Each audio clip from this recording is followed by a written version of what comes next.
अस्सलाम वालेकुम क्लास। अब आज आप लोगों का क्वेश्चन नंबर 5 स्टार्ट हो रहा है। क्वेश्चन नंबर 5 से पहले क्वेश्चन नंबर 4 तक आपकी प्रॉपर्टीज थी और क्वेश्चन नंबर 4 आपका डिमॉर्गन्स लॉ था। डिमॉर्गन्स लॉ क्योंकि मैं पहले पढ़ा चुका हूँ, ये होमवर्क था और जाहिर है जो आप लोगों ने कर लिए हैं सवालात, कंफ्यूजन नहीं थी तो उसको मैं डिस्कस नहीं कर रहा। डिमॉर्गन्स लॉ का लेक्चर आपको ऑनलाइन मिल जाएगा।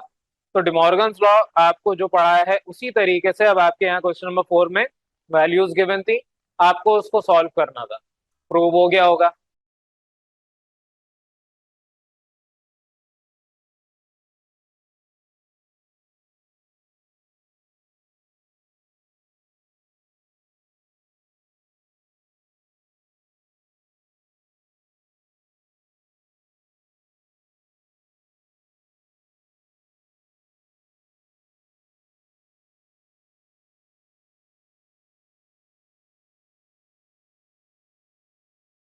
क्वेश्चन नंबर 5 में आपको वैल्यूज नहीं गिवन, ये इसीलिए करवा रहा हूँ, तो ये भी आप खुद कर सकते थे, लेकिन क्वेश्चन नंबर 5 में आपको वैल्यूज नहीं गिवन। सिर्फ क्वेश्चन में कहा है if a and B are subset of universal set then prove the following using properties. Properties apply करनी है और आपने इनको, जाहिर प्रॉपर्टीज का मतलब क्या है, जो आपके सेट ऑपरेशंस हैं वो अप्लाई करने हैं और बताना है कि ए यूनियन फिर बी इंटरसेक्शन सी बराबर है a intersection of b union c. ये आपको प्रूव करने के लिए जितने भी सेट हैं, जाहिर है आपको तो नहीं गिवन, ये आपने खुद हर सवाल के बनाने। अब आपकी मर्जी है, यूनिवर्सल सेट आप ले लें 1 से लेके 5 तक या 1 से लेके 6 तक, और ए और बी जो सेट है वो इसी के अंदर से निकाल के बनाए। फॉर एग्जाम्पल अगर 1 2 3 4 5 6 ये आपने यूनिवर्सल सेट लिया तो आप लेट सपोज ए ले लें 1 2 3 4, बी आप ले लें 2 4 6 या कोई भी अपनी मर्जी से ले लें। तो ये आपके ए और बी जो सेट आएंगे ये आने चाहिए यूनिवर्सल सेट में से। अगर यूनिवर्सल सेट में 7 नहीं है लेट सपोज, तो ए और बी में भी 7 नहीं हो सकता। तो यूनिवर्सल सेट से आपको ए और बी निकालने, वजह उसकी सवाल में कहा है कि ए और b are the subset of a and B are the subset of universal set. तो यूनिवर्सल सेट के क्योंकि सबसेट है, जाहिर है आपको उसी में से वैल्यूज निकालनी है। तो अब फोर्थ वाला डिस्कस कर रहा हूँ।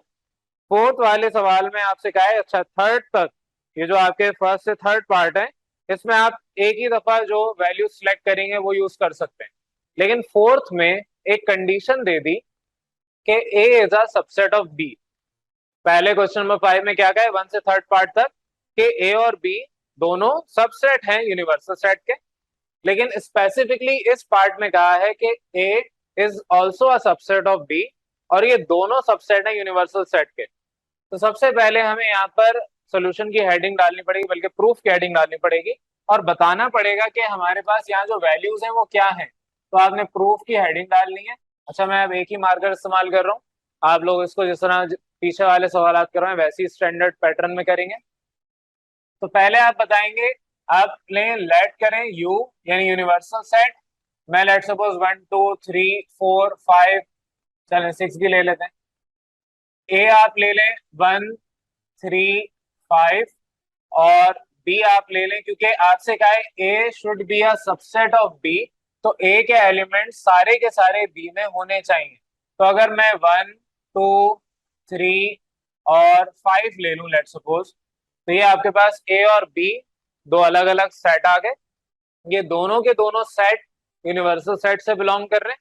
अगर आप गौर करें, ए के एलिमेंट्स और बी के एलिमेंट्स सारे के सारे यूनिवर्सल सेट में मौजूद हैं, तो इसका मतलब A and B are the subset of universal set, लेकिन B is also a subset of B, A is also a subset of B. तो ए के जितने भी एलिमेंट्स हैं वो सारे के सारे बी में भी मौजूद हैं।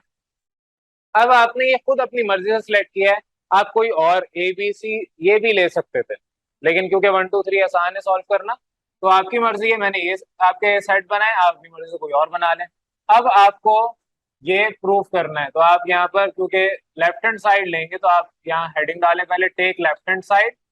अब लेफ्ट हैंड साइड क्योंकि इटसेल्फ बी है तो लेफ्ट हैंड साइड आपकी बी के बराबर है, और बी आपने कहा कि 1 2 3 5 ये एलिमेंट्स हैं। अब लेफ्ट हैंड साइड इसको इक्वेशन 1 का नाम दे दें। नेक्स्ट आप हेडिंग डालेंगे टेक राइट हैंड साइड। अच्छा अब यहाँ पर क्योंकि मैं एक ही मार्कर इस्तेमाल कर रहा हूँ, इससे पहले मैंने प्रॉपर आपको पिछले सवालात में प्रेजेंटेशन सिखा दी है, तो आपको उसी प्रेजेंटेशन के मुताबिक इन सवालात को सॉल्व करना है। राइट हैंड साइड आपके पास है a union into intersection of A complement and b, ये राइट हैंड साइड है। अब इसको कैसे सॉल्व करेंगे? पहले आप इसमें कॉम्प्लीमेंट लेंगे, ऑल दो इस तरह के सवाल आप पीछे सॉल्व कर चुके हैं, दोबारा एक दफा कर रहे हैं। सबसे पहला स्टेप आपका क्या होगा? Complement of A. Complement of A आपके पास यूनिवर्सल माइनस ए है, तो यूनिवर्सल साइड अभी आपने बताया 1 से 6 तक, 3 4 5 एंड 6, और फिर आप माइनस करेंगे ए विच इज 1 3 एंड 5, तो आपके पास वैल्यूज कैंसिल होने के बाद 2 4 6 ये आ गया ए कॉम्प्लीमेंट। अब ए कॉम्प्लीमेंट के बाद आप निकालेंगे इंटरसेक्शन विद बी, तो नेक्स्ट हेडिंग डालें आप intersection of A complement and b. Intersection आपने निकालना है ए कॉम्प्लीमेंट और बी के दरमियान। ए कॉम्प्लीमेंट 2 4 6 अभी आपने निकाला, इंटरसेक्शन बी आपने 1 2 3 और 5 सपोज किया था। अब इंटरसेक्शन मतलब होता है कॉमन, कॉमन इन दोनों में क्या आ रहा है? आपके पास A intersection A complement intersection B में कॉमन सिर्फ 2 आ रहा है, तो आप यहाँ पर कॉमन 2 ले लें। थर्ड आपके पास स्टेप आएगा यूनियन ऑफ, तो आप यहाँ पर लिखेंगे यूनियन ऑफ, तो यूनियन ऑफ ए एंड जो अभी आपने सेट निकाला ए कॉम्प्लीमेंट इंटरसेक्शन बी, इसके दरमियान जब आप यूनियन लेंगे तो ए आपने 1 3 5 ये सपोज किया था, यूनियन ले लें 2, तो एंड में आपके पास क्योंकि ये इटसेल्फ राइट हैंड साइड है, तो right hand side will be equal to 1 2 3 5। ये आपके पास लेफ्ट साइड और राइट साइड अगर गौर करें, जिसको इक्वेशन 1 और इक्वेशन 2 कहा है, ये दोनों सेम आ रही है। यहाँ वही जुमला लिखेंगे, by comparing equation 1 and equation 2 जो पीछे लिखवाया था, by comparing equation 1 and equation 2 आप कहेंगे सिंस लेफ्ट हैंड साइड बराबर है राइट हैंड साइड के, since left hand side is equal to right hand side, therefore मैं उधर आगे लिख रहा हूँ, देयरफॉर बी आपके पास बराबर आया a union a complement intersection b के, और यही चीज आपको प्रूफ करनी थी। एंड में आप इसको हाईलाइट तो खैर कर दिया, ना करें बेशक, एंड में लिखेंगे हेंस प्रूव। तो ये सिंपल सा आपके पास फोर्थ पार्ट था क्वेश्चन नंबर 5 का।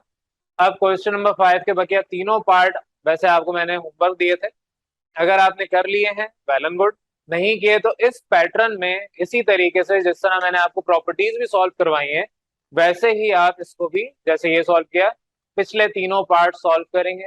वो तीनों अब आपके होमवर्क हैं, और यहाँ पर आपकी जो एक्सरसाइज है 17.3 वो हम खत्म करते हैं, कंक्लूड करते हैं। क्लियर है यहाँ तक?